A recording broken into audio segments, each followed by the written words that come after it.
ಆತ್ಮೀಯ ಯಾಚ್ 16 ನ್ಯೂಸ್ ಅರ್ಥಾತ್ ಹೇಳಿ ಸಿದ್ದರಾಮಯ್ಯ ಸ್ವಾಗತ. ನಾನು ನಿಮ್ಮವ MI ಅಥವಾ ಮಲ್ಲಪ್ಪ ಜೊತೆ. ಆತ್ಮೀಯರೇ, ಮೋದಿ ಅವ್ರ ನಂತರ ಯಾರು ಇದು ಪ್ರಶ್ನೆ ಮೇಲ್ಮೇಲೆ ಹೇಳ್ತಾನೆ ಇರ್ತದೆ. ಯಾಕಂದರೆ 75 ವರ್ಷದಾಗ ಗೆದ್ದಿತ್ತಿದು.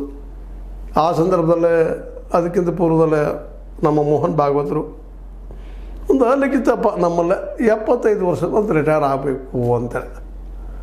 ಆದರೆ ಕರ್ಮಧರ್ಮ ಸೇವೆಗೆ ಏನಪ್ಪ ಅಂದರೆ ಮೋದಿಯವರ ವಯಸ್ಸು 75 ಆಗುವ ವರ್ಷದಲ್ಲಿನ ಅವರಿಗೆ ಮೊದಲು ಮೋಹನ್ ಭಾಗವತರದ್ದು 75 ಆಗಿತ್ತು.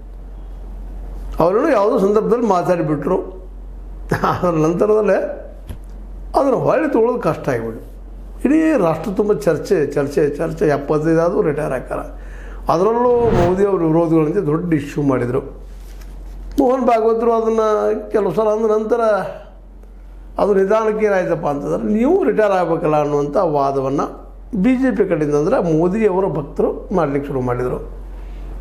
ಹಾಗೆ ನಮ್ಮಲ್ಲಿ ಅದೇನು ನೇಮ್ ಇಲ್ಲಪ್ಪ ಮಾಡಬೇಕಂತೇನಿಲ್ಲ ಅನ್ನೋಂಥ ಏನೇನೋ ಮಾಡಿ ಒಟ್ಟಿನಲ್ಲೇ ಅದನ್ನು ಮುಚ್ಚಿ ಹಾಕಿಬಿಟ್ರು. ಅಂದ್ರೆ ರಿಟೈರ್ ಅಂತ ಆಗಲಿಲ್ಲ. ಆಲ್ರೆಡಿ ನಿಮಗೆ ಗೊತ್ತು, ನಮಗೆ ಗೊತ್ತದ. ವಿಶೇಷವಾಗಿ ಈ ನಮ್ಮ ಎಲ್ ಕೆ ಆದ್ವಾನಿಯವರಾಗಿರ್ಬೋದು, ಅವ್ರ ಜೊತೆಗಾರರಾಗಿರ್ಬೋದು, ಮುರಳಿ ಮನೋಹರ್ ಜೋಶಿ ಅವರಾಗಿರ್ಬೋದು, ಅನೇಕರಲ್ಲಿ 75 ವರ್ಷ ಅದು ರಿಟೈರ್ ಮಾಡಿಸಿಬಿಟ್ಟಿದ್ರು ನಮ್ಮ ಮೋದಿಯವರು.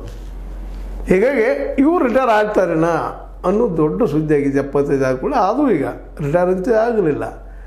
ಇನ್ನೂ ಸಹಿತ ಇನ್ನೂ ಪ್ರಶ್ನೆಗಳು ಇದ್ದಾರೆ. ಅದನ್ನು ಮಾನ್ಯ ಮೋಹನ್ ಭಾಗವತರು ಒಂದು 100 ವರ್ಷ ಅಂತ RSS ಶತಮಾನೋತ್ಸವ ಸಂದರ್ಭದಲ್ಲೇ ಚೆನ್ನೈನಲ್ಲಿ ಮಾತಾಡೋ ಮುಂದೆ ಅವ್ರಿಗೆ ಅಲ್ಲಿ ಜನ ಪತ್ರಕರ್ತರು ಕೇಳಿದರು, ಅಲ್ಲ ರೀ ಮತ್ತು ನರೇಂದ್ರ ಮೋದಿ ನಂತರ BJPಯಲ್ಲಿ ಯಾರು ರೀ ಮುಂದಿನ ಪ್ರಧಾನಿ ಅಂತೆ.